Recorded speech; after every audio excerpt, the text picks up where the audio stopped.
पापा स्थले गलय वलम वलम विदाम मुयंग तुंग मालिका mud mud mud mud मन्निनाद वट मरवें चकाचन तांडवं तनु तुन शिव शिव जला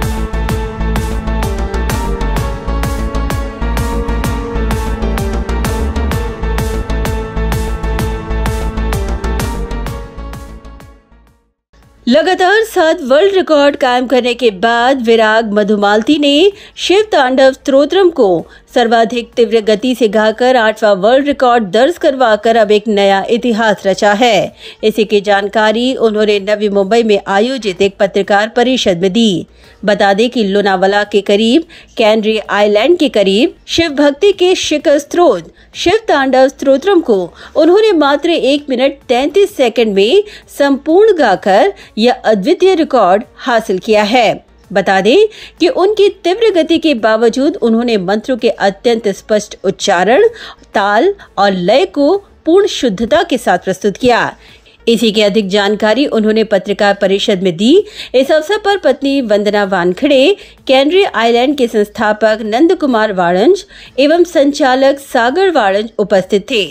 अपने संगीत से समाज को प्रेरित करने वाले विराग ने बताया कि यह रिकॉर्ड मेहनत, समर्पण और भारतीय संगीत से मिले संस्कारों का परिणाम है। यह उपलब्धि उन्हें अंतर्राष्ट्रीय मंच पर फिर एक और बार स्थापित करती है। मी शिवसाधना बरीच वर्षांपासून करतोय आणि गेल्या 4 वर्षांपासून मी शिवतांडव स्तोत्रमवर काम करतोय।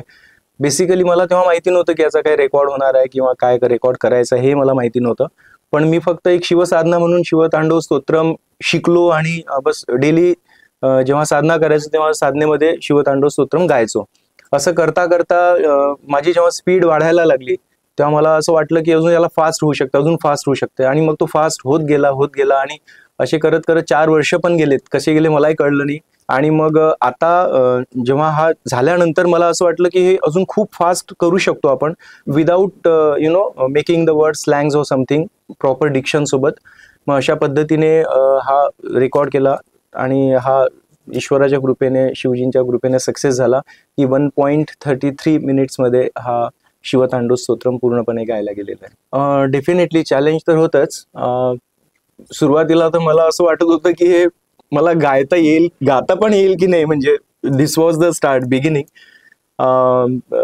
पण मला असं वाटतं की जेव्हा वरच्याची ईश्वराची इच्छा असेल आणि ते आपल्याला विल पॉवर देतात आणि आपल्याकडनं करून घेतात बस। पण मग मी ते डिक्शन वगैरे प्रॉपर एकेका वर्डचं चिंतन केलं, मनन केलं आणि मग ते करत करत करत करत सक्सेस झालं। बेसिकली खूप चॅलेंजेस तर खूप होतेच डेफिनेटली, तिच्याशिवाय तर मी हे सगळे रेकॉर्ड्स आपले सक्सेस झालेच नसते। आज जे काही करू शकलो ते actually she is the real backbone behind me in all the works. म्हणजे घर पण सांभाळते आणि सोबत माझे सगळे जे बाकीचे कामं आहेत प्रत्येक कामामध्ये, आता फॉर एक्झाम्पल आता चालत पण गेलो, so that was a huge task. जेव्हा पहिल्यांदा माझ्या मनात म्हणजे जो भाव त्यांनी मला आज्ञा केली की चालत यायचं आहे, तर तेव्हा मी जेव्हा पहिल्यांदा सांगितलं की सगळी फॅमिली डिस्टर्ब झाली होती, खुशी माझी मुलगी ती आणि हे की म्हणजे असं कसं शक्य आहे, आपण घरात इथून तिथपर्यंत जाताना गाडीशिवाय आपण यूज जात नाही आणि इथून तुम्ही 1300 किलोमीटरचं बोलताय, चालत जायचं, प्लांटेशन करायचं, कसं करणार। पण तेव्हा तिने बघितलं की आय वॉज स्ट्रॉंग बिकॉज माझी इच्छा नव्हती, ती परमेश्वराची इच्छा होती। मग तिने सपोर्ट केला आणि शी वॉज विथ मी। आणि जाताना पण जे जागोजागीच्या अरेंजमेंट्स करायच्या होत्या, म्हणजे तिथे बरेच जण सर असे म्हणायचे की सर तुम्ही तर चालत आहे, ती धावत आहे, बिकॉज आम्ही जायच्या आधी पुढे जाऊन तिथे अरेंजमेंट करणार, मग आम्ही तिथे पोहोचणार, मग ती पुढल्या जागची अरेंजमेंटसाठी पुढे जाणार। म्हणजे it was really difficult task for her as well आणि त्याच्यामुळेच हे सगळं मी करू शकलो। 2 लाख अलंकारांचा जो प्रोजेक्ट आहे, 17 लाख अलंकारांचा गिनीज वर्ल्ड रेकॉर्डसाठी तो प्रोजेक्ट आहे, त्याच्यावर सध्या काम सुरू आहे माझं आता। म्हणजे 17 लाख अलंकार लिहिलेत संगीताचे आणि त्याचं पुस्तक बनणार आहे 2 लाख पेजेसचं, 40 फूट उंचीचं। That is going to be a new Guinness World Record. तर त्याचं एक माझं सध्या काम सुरू आहे अंडर।